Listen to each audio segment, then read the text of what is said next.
Hello, Blend enthusiasts. Today, let's talk about how to use Shrinkwrap Modifier. So today's video is a follow-up to the yesterday's video where I showed you how I built this facial detail, where I extruded the vertices, add a skin modifier to it, apply subdivision, and that's why this geometry have the modifier stack, those two modifiers. It will come and play a little bit later, but for now, let's get right to it.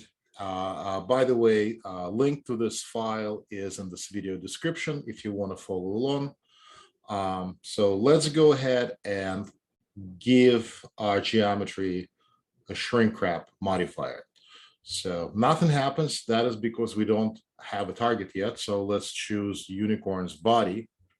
So now we see the result of our projection, and we see that artwork have been aligned to the geometry before. Once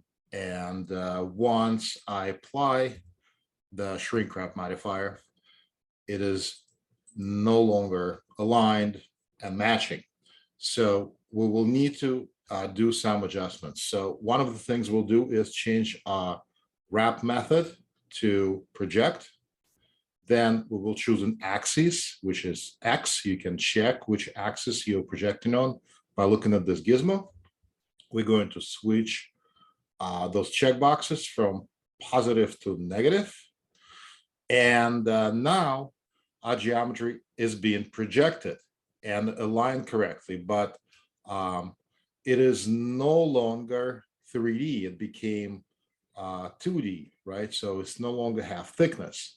So, and what we'll need to do to fix that, we will have to take our shrink wrap modifier, click on this little dotted line section and drag it up until it reaches the very top of our stack, and then let it go.